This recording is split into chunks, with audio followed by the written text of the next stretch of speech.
So, good evening, good morning, whomever you are seeing at this time. Welcome to the Evening Club.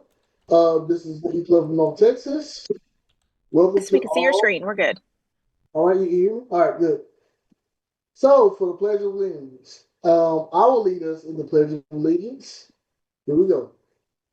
I pledge Pledge allegiance allegiance to the Allegiance flag to the to the flag flag of the of, States of America, of the of the United and to United States, States of America, the for which it Republic for stands, which it stands, one nation, nation under God, under under God, God, with indivisible, indivisible, justice with for with all. liberty liberty and and justice for all. justice for all. Now, for the invocation, can we get someone to read that for me, please? Certainly, as we gather here today as members of Rotary, we pray that we are ever mindful of opportunities to render our service to fellow citizens and to our community, keeping in mind always the enduring values of life, exerting our efforts in those areas and on those things upon which future generations can build with confidence. Let us continue to strive to make a better world. Yes, indeed. Yes, indeed. So, here's our vision statement. Together, we see a world where people unite and take action to create lasting change across the globe, in the communities, and in ourselves. So, for this month, it's October, which is Economic and Community Development Month. Do we have any fundraiser ideas or special funds we want to donate towards? Any takers? Uh, what is it again? It is Economic economic. and community Oh, development. well, I don't know. Is community develop? Are we developing these kids at the Boys and Girls Club and to be better students? I mean, that is one thing, yes. Okay, because we're having that Boys and Girls Club uh, party this Friday or the 18th, whenever that is, The 24th. 24th. Okay, and we're helping the White Cane. We're Yeah. supporting the Envision and hiring blind and visually impaired Mhm. people, and they're working. Have contracts with the government, the Texas government, the U.S. military, and other things. So we're keeping them, supporting them. And Indeed. also this month is polio on October the 24th. So do we have anything planned for that? I think we partnered up with some folks for Pains for Polio, but I don't know if we're doing anything directly from our group. We're not going in with Salina's not doing it, I guess. We're not doing with they're Salina. they're doing something, but they decided to go their own way. So I'm Okay. like, what? That's fine. Okay. So anyway, that's all that I have that I can think of. Is there anybody else who want to chime in? All right, we want to mention. So, is there any birthdays? I didn't see too many birthdays listed. So, was there anybody still a birthday this month? All right, we on to the next one. Any Rotary anniversaries? Everybody will keep going. Any announcements? But before we tell announcements, do we have any other guests outside of our speaker? We'd like to highlight our guests. Our guests. Okay. And I just want to say, as far as other Rotary information, David is going to have his ablation on the 28th, which is the same day as our meeting. But it was either that or he couldn't go to the Boys and Girls Club Halloween party. They said he wouldn't feel like it. So after having it done, so we delayed it. And so think of him on the 28th. And I'll try to get us in. He may be spend the night in the hospital. I don't know. So we may be coming to you from Baylor Scott and White Irving. So Well, yeah, definitely keep us posted on that. okay. Oh, yes. Anybody else have any other announcements before we go to our speaker? All right, we'll keep it going. So, Mr. Howard, would you like to introduce our speaker, please? Is Roberto, I'm not sure how to pronounce it, but I think Mhm. Capodici. Does that sound correct? Capodestra. Perfect. Yes, yes, Well, correct. he's going to talk about blockchain decentralization. And Roberto, just so you know, you can share slides if you want. Most speakers talk 20 to 30 minutes. And if you'd like, we can answer questions if you like at the end. And I recommend everyone mute their microphones while he's speaking, unless he wants us to talk, so there's no background noise. It's all yours, Roberto. All right, thank you, and thank you very much for having me. It's an honor. I don't have slides, unfortunately. I didn't know that I was supposed to prepare some, but if you have questions, just remove the mute from your microphone, interrupt me, and ask. I will be very happy to answer anything.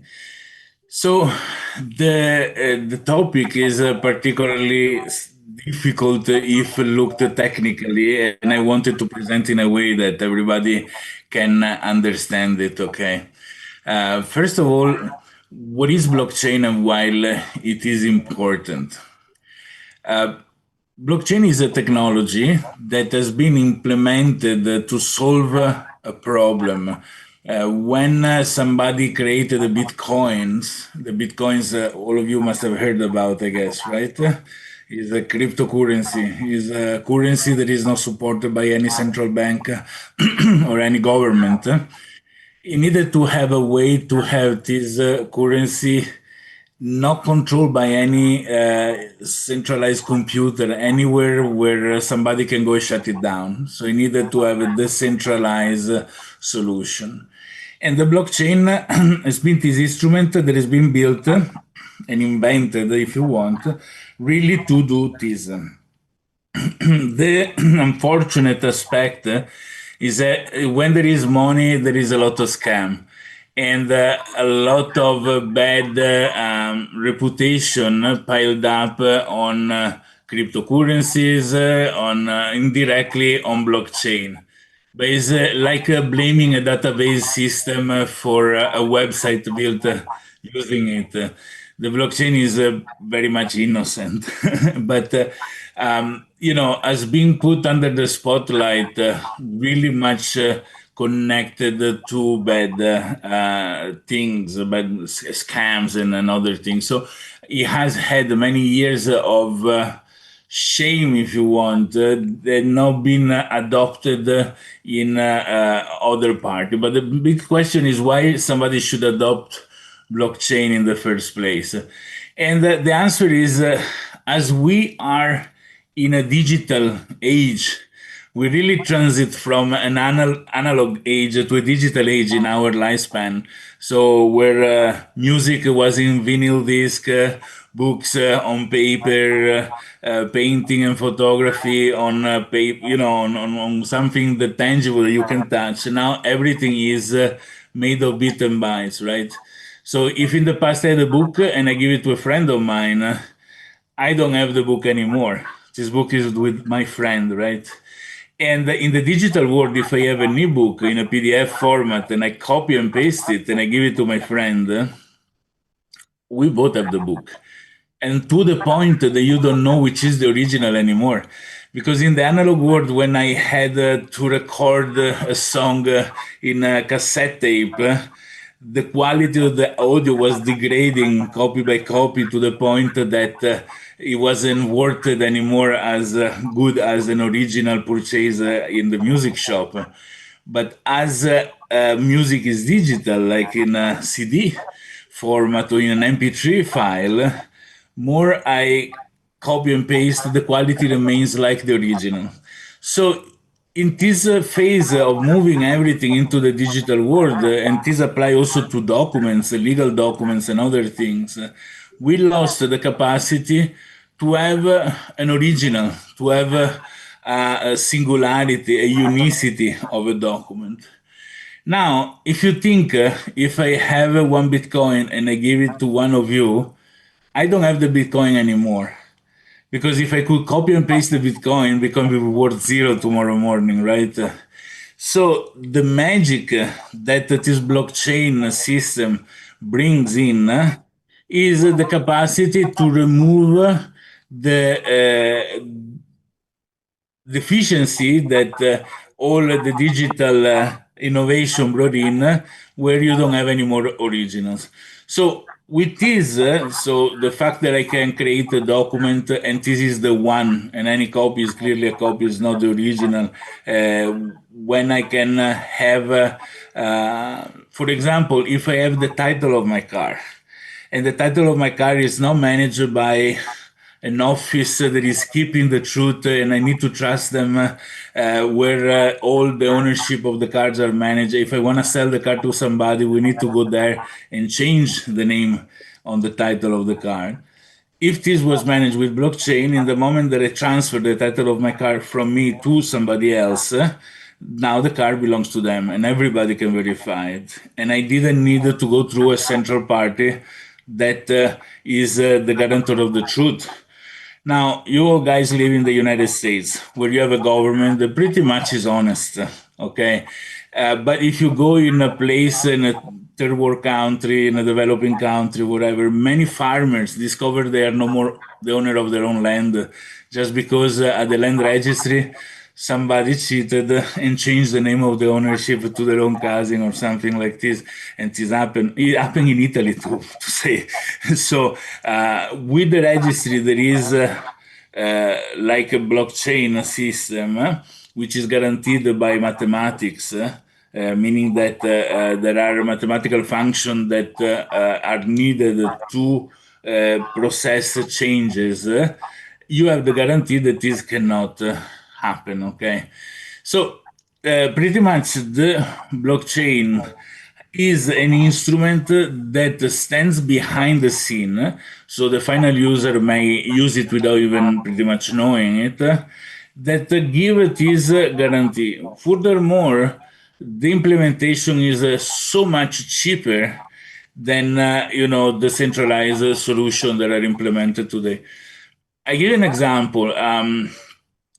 Long time ago, people used to download illegally music and movie from a network like Napster and similar, right?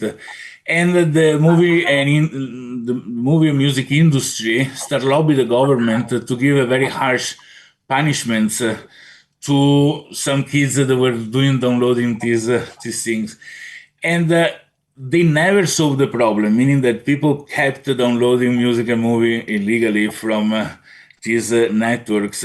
But while the centralized network like Napster were possible to shut down, as soon as a new kind of network, which was called BitTorrent, which was decentralized, meaning there was no one server that can be taken down so that nobody can download music anymore.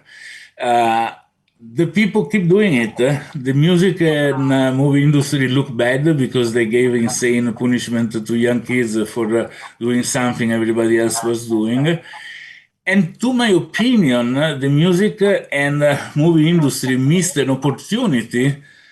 They had a network to distribute their content everywhere in the world to the most remote village. They should have just invested in finding a way for people to pay for it. Because honestly, a lot of people resorted to downloading. Truth is, just because there was no other means to reach this content, because there was no possibility to distribute in physical manner videotapes rather than DVD content everywhere in the world, right? So it took years before Apple came out with the system to actually Finish your dinner. Go distribute. finish your dinner. Oh, sorry. Yeah, okay. I thought No I was problem. on mute. And so this is an application now that artificial intelligence has the spotlight on it. We are seeing a lot of actual implementation done to, in fact, use blockchain as a technology to do things, and to implement solution. So this is the big overview on decentralizing, which means removing from a central party the control of the truth. So you don't need to trust anybody because the network and the system guarantee the truth. And the new need of bringing a digital solution in a digital age where we can go back to say our house receipt change ownership 10 times, and there are a lot of frauds with banks where people go to discount the warehouse receipts on paper, and they go to 10 different banks with 10 different copies. For these for these things, there are in fact a lot of large consulting company that are using blockchain or elements of blockchain to implement system, and that's something that I've been doing as well in the past 10 years. But now is before it was more, unfortunately, as I was saying at the beginning, connected to scams and bad things. So a lot of company wouldn't even use the name blockchain because they were ashamed. Now the technology is the same, sometimes called differently, but is implemented many times for solutions that are adopted, and it is a very fascinating thing. I don't know, at least for geeks like me. For many people, it's absolutely boring, and I get it. Yeah. If there is any question, I mean, you wanted me to speak about some particular use cases, or there is some particular, doubt. I'm happy to, use part of this 20 minutes to talk about it. If not, I can, just illustrate more. Yes, I have a question. I appreciate the breakdown. A quick question. So, for some of us who may not know, what are some ways to protect ourselves a little bit more if we are investing in cryptocurrency? Okay, yeah.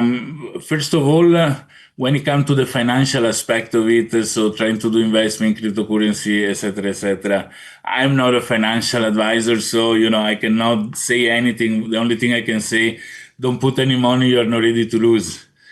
Because it's really like going to the casino and gambling. So now, unfortunately, there is a lot of people that lose a lot of money, and there are very sad situations. One thing that is also important is to watch out from scams that are still there, unfortunately. That's why the aspect of finance is very appealing. I always say if blockchain was invented to solve a problem for hairdressers, nobody would know blockchain today. Blockchain has been invented to solve a problem about money. And, quoting a movie, it says a lot of people likes money. And it's a topic that has taken up a lot.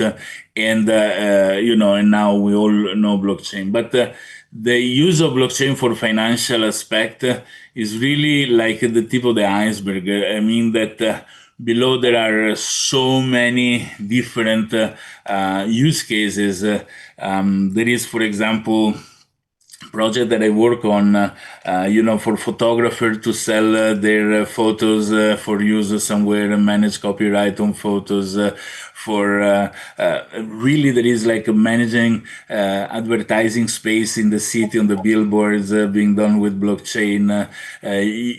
All the supply chain, for example, we did a supply chain for pharmaceutical to find the fake medicine or medicine that contain some fake content. There has been for coffee. I live in Indonesia, which is one of the countries that produce a lot of coffee, going from the farmer to the person drinking the coffee at the bar, and you can follow all the steps between. So people had a QR code that they can scan, and they can see the farmer, the bean cultivating the one coffee that they are drinking, up to the transport, torrefication, and everything else. So it's really a huge amount of use cases that blockchain can help to reduce. Because if you think, I did a lot of work with banking, for example, in international trade. International trade is a very interesting aspect because every country has its own legislation, sometimes its own completely different language or alphabet. The form, for sure, you cannot make a form that is compatible among different countries, etc., etc. And the minimum common denominator that they have is paper. So you have a lot of courier sending back and forward documentation between different countries. Many times you may hear people say, my stuff is already at the port in the container, I cannot collect it because the documentation is not ready yet, right? And bringing in a network that allow to control the truth on some stuff, allow to cut the time that people need to wait from 7 days to 2 days. And if you think when you have hundreds of millions of dollars of goods blocked for 5 days, those money interest produced in those days is not little. So cutting up the waiting time thanks to blockchain, because it's the only tool that allows two different countries plus the shipping company, the freight forwarder, the port they go through, verify document and flow document digitally with a guarantee there is the original document, the original participation and cryptographic signature of every party is something that there is no other tool that can do it. So we really work on a lot of these solutions that are indeed super interesting. Obviously, 99% of the world, when they think of blockchain, they think about cryptocurrencies and they can think about easy money to be made fast. And this is unfortunately the reason why a lot of scammers are actually there, ready to jump in on those people.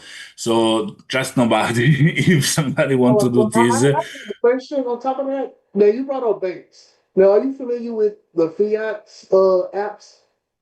The crypto fiats. Are you familiar with it? mean stable coin, like the representation of fiat currency into. No. I'm talking about the banking accounts. Like when you make your deposits, in order to save your currency, you can do a fiat account, and that will store your currency, and you can transfer that from platform to platform. I don't know if you're familiar with that. All right, no, No problem. I'm Hey, not aware of this. it's all good. Yeah, But, hey, thank you. there are millions of solutions. As I always say, I specialize on the technical aspect, and for this, mostly also for a practical reason. If I have to implement a solution that involve money, I fall into a lot of regulation. So before something like this can go out, is totally controlled by the legality of it. So many times the law limits the technology.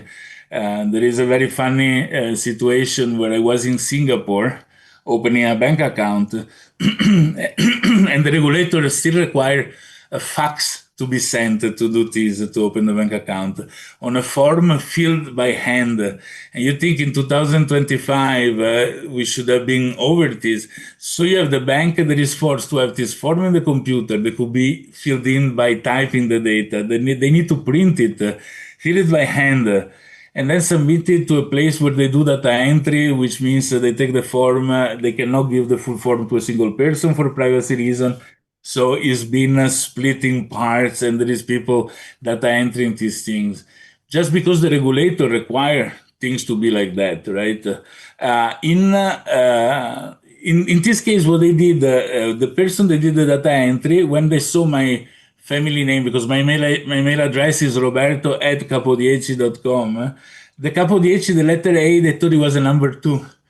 So they made the email associated to my bank account, roberto at c number two podieci.com. And when I received it, I couldn't activate my account simply because I couldn't receive the email because the email address was wrong. And we're talking about something the banks do today just because the regulator required them to follow a certain procedure. There is a way obsolete because who has a fax machine still today, right? At the end, in order to change the email, I should have filled in a 7 pages form and submitted via fax again, to which I just registered the domain name cnumber2podieci.com and, managed to receive the email to activate my account. So this to say that any solution that require the work under a highly regulated field like money, either is a total pirate like Bitcoin and eventually is being accepted, or it becomes better work on something that is not regulated so high. So like documentation flow doesn't have high regulation. So that's why I want to use blockchain and what I do mainly as work for use cases that are not financial. And there are many, many, many use cases like this. Yeah, if there is any other question, I'm happy to answer.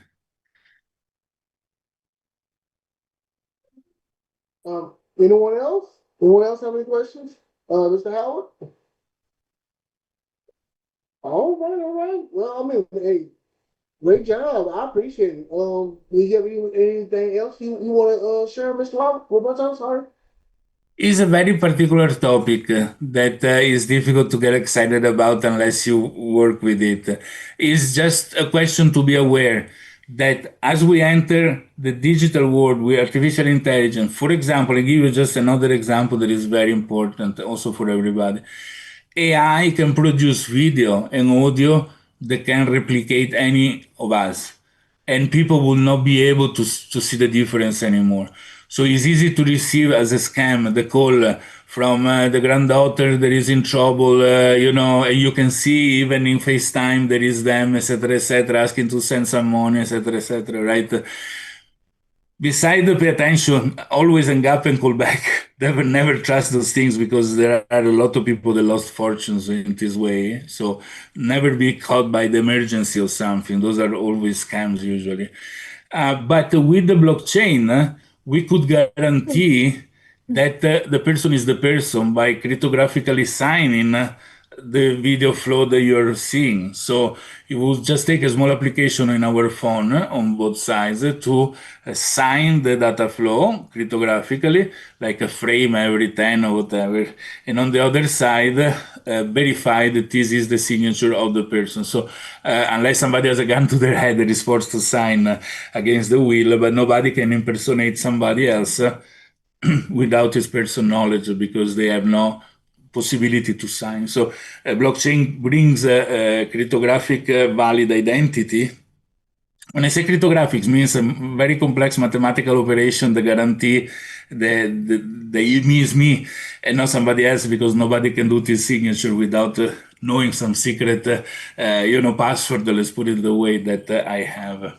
And in this way, you will have another example of a use case where in the digital world where things can be faked very, very easily, you have the guarantee of unicity, right? That's great, and I appreciate that. If anyone has anything, we can move on. Ms. Roberto, I appreciate you for your time.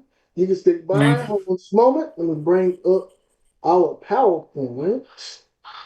In just a moment. Chris, Yes, indeed. I'd like Yes. to add another thing about White Cane Day for those that are going. I've got 4 of us that are going.